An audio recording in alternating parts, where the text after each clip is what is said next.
Back at Tumley Loft Stud, 16th of December 2021. Getting ready for the, underway the 2022 breeding season. People have been asking about some more videos. I've been waiting for the weather to improve so we actually get some daylight to be able to see in the lofts a bit better before I do another video. This is not going to be particularly long, hopefully, if I don't ramble on too much.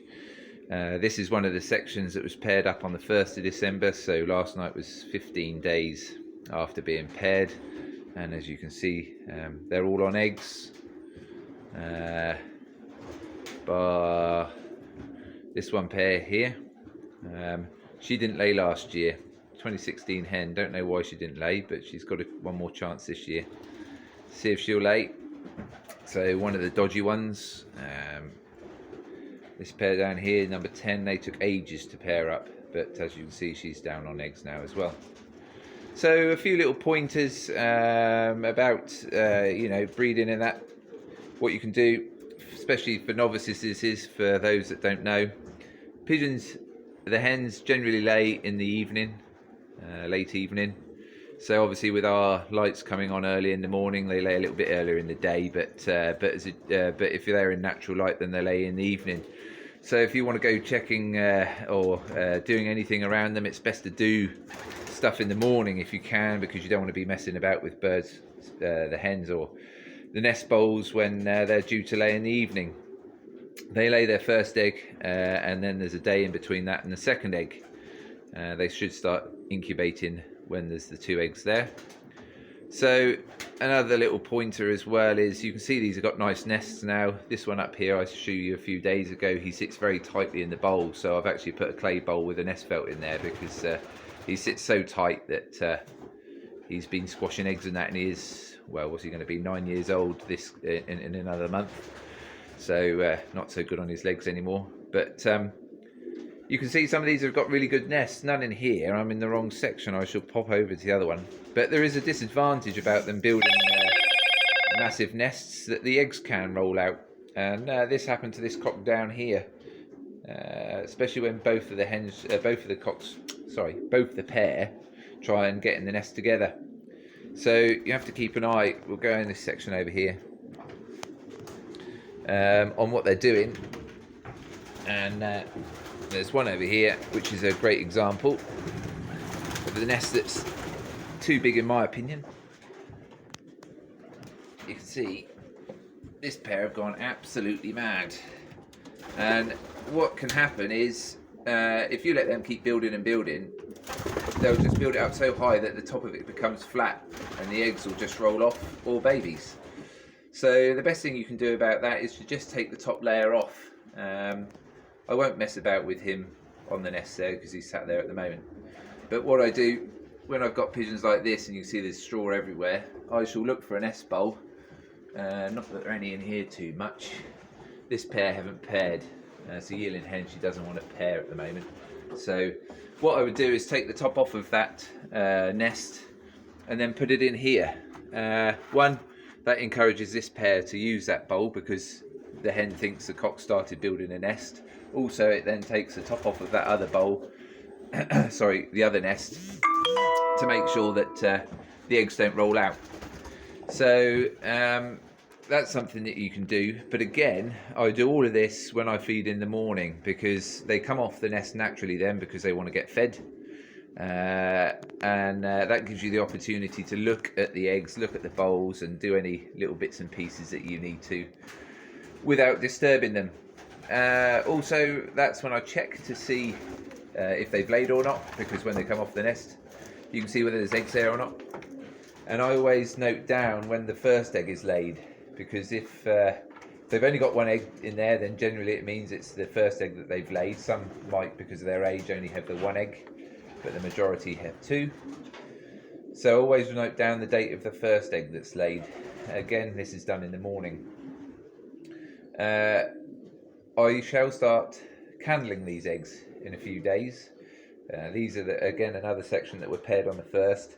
So if they were laid on the 10th, it's now 5 days since the first, or since those eggs that were laid on the 10th will be incubated, and they should start showing fertility. I have done this in a video in previous years, but I shall do it again this year for those who haven't seen it before.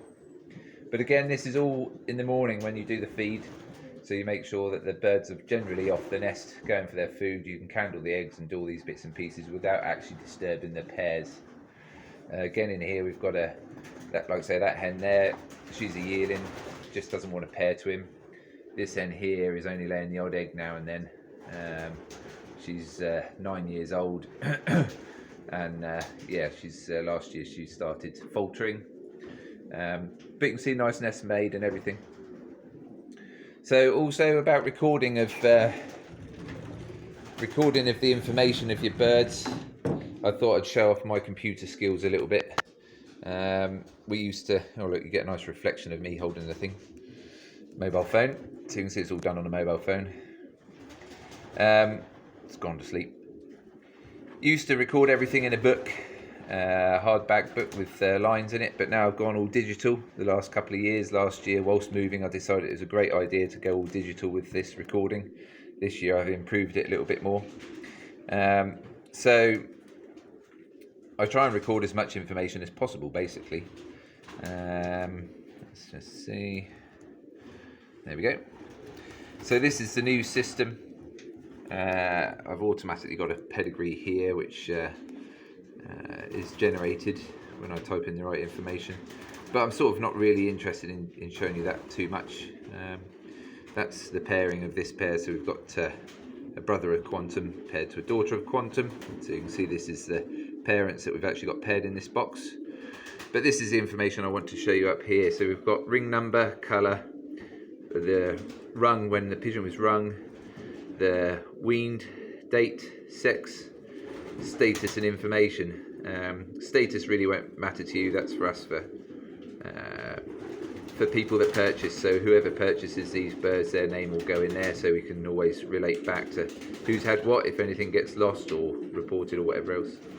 Obviously information is any information, whether it's regarding this pair of eggs or whether they've had performances or anything else. But you can also see there lay date. So I've got first round, second round, right through to the 6th round. I don't intend having 6 rounds, obviously, but if there are broken eggs or things go wrong, then some pairs may lay more than the 3 rounds that we're after. But basically we're after 3 rounds and 2 eggs and 2 youngsters per round. Again, you can see that this one here is a 2011 pigeon. He's one that's starting to falter as well. He's not fertile in every egg now. But this pair have been paired together since 2020. So that cock and that hen there have been, this is their 2nd year. Sorry, that'll be their 3rd year, won't it? Because it's 2020 pairing, so that's their 3rd year together. This, we normally have a 2-year rotation. So because of the move, we've had to sort of extend that to 3 years in some cases. Sorry about that. And yeah, so this pair are together 3 years, but it doesn't hurt in this case because of him being that bit older. It's no harm them staying together for a little bit longer. I may change the hen later in the year if he fertiles okay with this one, but we'll see. So I've got a few little macros here that help me record the information, and like I say, we now know that that was laid on the 13th, the first egg, so we now know we can now tell when they're going to hatch and when I can actually go and candle the eggs and hope that they are fertile at that point. So recording the information as best as possible. I have done it prior to this in a hardback book, as I've said, A4, so I make cut a page in half, basically, a pair on the top half of the page and a pair on the bottom half of the page. So you'll see, hopefully I'll do a few more of these later on. Yeah, you can see these are all the box numbers along the bottom there. So L is for Liam Boars, and it's the A section. So this is, we're in section B for the Liam Boars, and it's box 3, which is the section I just came from in here. So that is that one up there in box 3. So it's a very simple system. Like I say, that's the hen that didn't lay last year. This prize hen, and yeah, so I'm getting an annoying lot of calls and bits and pieces. So I'll move on and do another video another day. I think those are a few more little tips. Like I say, After 5 days you can tell whether they're fertile, but don't go chucking eggs until you double check them after 7 days, just to make sure that they're definitely not fertile. And as you can see, a bit brighter. I'll go down there. Oh, I have got one more. A customer wanted to see how a pair that they have ordered a pair from are doing, and the cock's called Red Smoke. It's in this section, if you'll just stay there. There he is. So that's for Martin. That's Red Smoke, sitting his first round of eggs. I can't remember off the top of my head. I think there's 2 there now, or these were paired a couple of days later, so they're a little bit further behind than the Liam was. But that's Red Smoke on his eggs. He's our very unusual coloured pigeon, but both parents, well, one was 3rd national from 426 miles, the other one was 10th national from Tarbes, 608 miles. But as you can see, he's quite an unusual colour.